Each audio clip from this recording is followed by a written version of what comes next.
This is a very special painting, and by far my most ambitious one yet. Hi, my name is Loevaart, and this video is about a self-portrait I recently made, about a mermaid and a human, and their relationship, though it is not clear. Mermaids have captured the imagination of people for thousands of years, and there have been fantastical versions of this creature all over the world, from familiar characters like Ariel to more mysterious and unsettling origins. There are, of course, very early appearances in folklore of creatures with the upper body of a woman and the lower body of a fish, but this video could go on forever, so I'll keep it short and relevant to this painting. It's a big canvas. Like a lot of people, I'm sure, growing up I've always loved mermaids, especially those inspired by Greek mythology and folklore. I was so captured by this dangerous creature, so beautiful above the water, but monstrous beneath, enchanting and luring sailors to their death by dragging them to the depths of the ocean and drowning them. I've been fascinated with how and why we came up with stories and characters such as sirens and mermaids. After all, we created them. Surely there's a reflection of ourselves in these stories, a reflection of our human nature. Old stories and myths try to explain the things we don't understand, about ourselves and the world around us, and ultimately at their core, they're manifestations of ourselves, the worst parts of ourselves, and the most fascinating and mysterious aspects of ourselves. Of course, that's the goal of most art, isn't it? The best artists and storytellers try to reflect or connect to some aspect of our humanity through some fascinating lens. Okay, so I think this is my finished base layer. All of this has been done in acrylic. Yeah, let's go, baby! I guess that's why the scene I'm painting resonated with me so much. I wanted to paint it after watching a specific short film. I've talked about it in some past videos if you're a follower. It's called The Muse. It was made by Tim Walker, a photographer who makes some amazing work. His photographs look very whimsical and otherworldly, taking inspiration from stories and mythology. His short film depicts a photographer and filmmaker obsessed by his muse. He is entirely blinded by his all-consuming passion and perfectionism, and in the end, even when she is gone, we see his photographs and his films of her running on a loop. I might try to explain what I'm doing, but my voice is messed up. Messed up! Maybe I'll do a voiceover instead. I absolutely love this short film. I kept coming back to it and sketching, and I just couldn't get it out of my system until I made a proper painting. I wasn't sure what I connected with so strongly, and to be honest, I'm still not sure specifically, but I almost think this is what I loved about the process of making this painting. It felt like I was exploring and finding new things as I worked, about myself, my subconscious, my thought process, and of course the short film itself. I also like that when people ask me, what's the concept? And what does it mean? That there is no specific answer, and I like the idea of people finding their own story or meaning in it, just like I've been doing. I've clearly set a scene, but I myself don't know exactly what's happening, though I explored a lot before choosing a composition.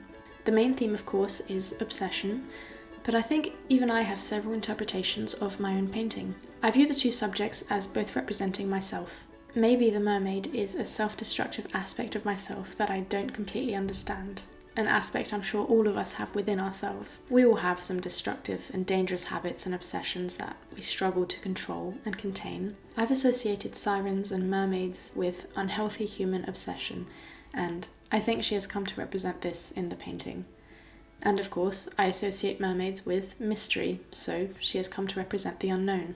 I wanted to make it unclear whether myself on the outside with my red dress is protecting and defending the creature in the tank, overtaken by an all-consuming obsession for her, or if she is guarding her and keeping her contained inside a prison to control her, out of fear maybe, or perhaps both.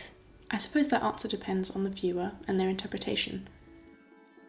The red dress was one of my favourite elements to paint, with all its little details and ruffles. I mainly went with a red dress by accident, because the red ended up going really well with the blues in the painting. Thanks, colour theory. Initially it was going to be a white lace dress inspired by Victorian and Edwardian garments. I wanted the dress to look old-fashioned in this old, ruined building, and I liked the idea of playing with the time period. It just feels more striking that way, like the painting is a snapshot from a film or an old mysterious photograph. Jeans and a turtleneck just wouldn't fit the vibe, you know? I also thought the lace and ruffle elements would go really well with the imagery of the mermaid and the scales and the flowing fins in the water. The actual dress I wore in the reference photos was red. So, what are we doing here?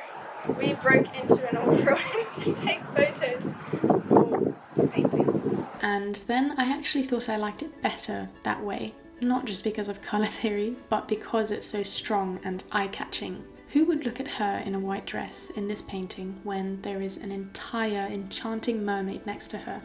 The red just made her stand out and made her strong in her own space, and makes the two figures almost compete for the viewer's attention. I liked that a lot, and I think it's very fitting. The trident also serves to give the figure more strength. She stands with more purpose with a weapon or a tool in her hand, and stands in a more imposing manner. This is going to be the trident or something. Some sort of trident thing. Okay. Of course, the trident is also a symbol for power, associated with Poseidon, the Greek god of the sea. It's a symbol for his power over the wild ocean and all the creatures who live within it. But like I said, this painting will hopefully spark your imagination and you'll find your own version of its meaning. And I would love to hear it in the comments. So that's my painting. I started it like 10 months ago and I'm very happy to see it finished. At the moment, it's hung up in a cafe along with a few other artworks. And my friend Lara also has some pieces up too. And get this, after all of that, I'm still not sick of the concept. I'm actually already working on another, more spontaneous painting with the same subjects. I'm still fascinated by the imagery and what it provokes.